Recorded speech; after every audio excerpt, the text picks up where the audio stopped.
Encurtar o raio. Você sabe que não há nada desordenado neste universo. Tudo se move de acordo com certas regras. Nesse nosso sistema solar, o Sol é o núcleo e muitos planetas estão se movendo ao redor do Sol. Nesse sistema terrestre, a Terra é o núcleo e a Lua está se movendo ao redor dela. Similarmente, no nosso sistema atômico também há um núcleo e os elétrons movem-se ao redor do núcleo.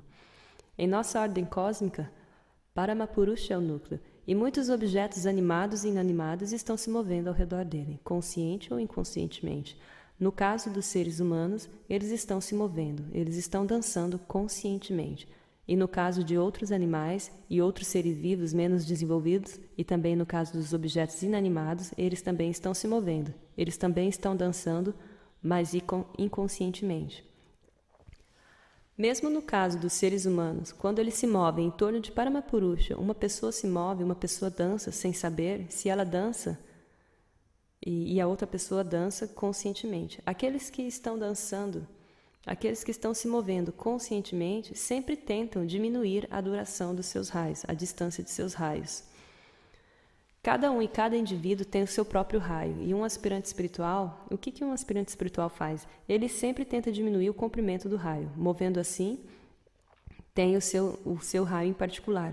Aqueles que se movem sem saber, o raio permanece inalterado ou, mesmo, devido às suas propensões ruins, podem aumentar essa distância. E no caso dos aspirantes espirituais, o que acontece? Chegando mais perto, aproximando-se, quando uma pessoa chega mais perto, torna-se um com o núcleo. E torna-se um com o núcleo é o estágio de salvação.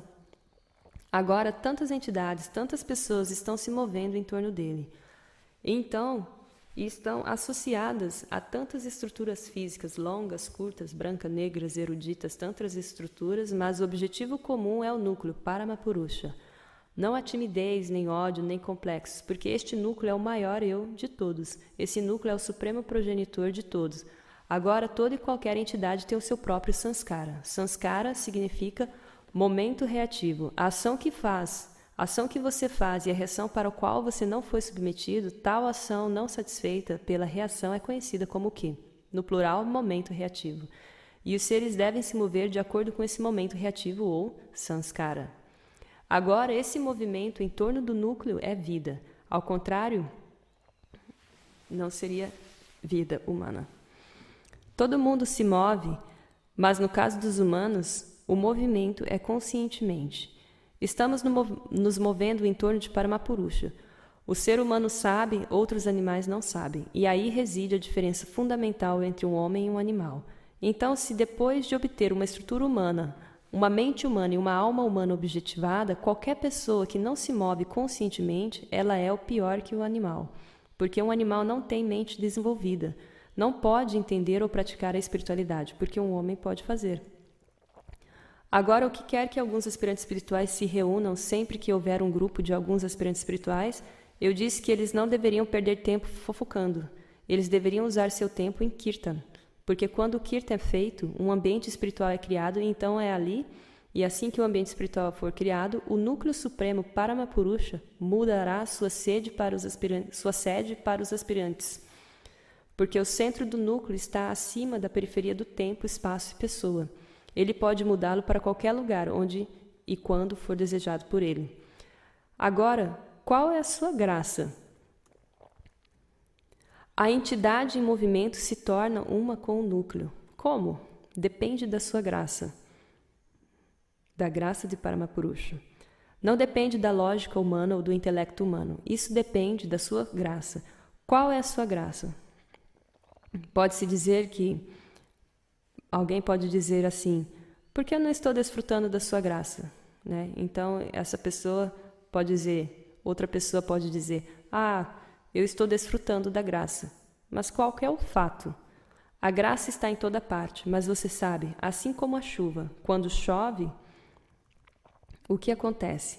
Se você tiver um guarda-chuva acima da sua cabeça, não ficará encharcado. E se você remover o guarda-chuva, você estará encharcado. Assim, no caso da graça divina, é como a chuva, mas há um guarda-chuva de vaidade sobre a sua cabeça, por isso que você não está sendo encharcado. Remova o guarda-chuva da vaidade e você será encharcado, então você desfrutará da sua graça. Esse é o segredo. E quando você está aproveitando a graça, o que vai acontecer? Os raios será encurtado, e nessa mesma vida você se tornará um com o seu objetivo, seu núcleo. Este núcleo não conhece barreiras artificiais, nem ismos, países ou filosofia. Este núcleo sabe que as entidades em movimento são meus filhos. Eles querem vir e sentar no meu colo. 9 de maio de 1979, Manhã em Fish Swisha. Publicado em Ananda Vachanamitram, parte 2, Baba em Fish. Voice of Didi Shivani. Namaskar.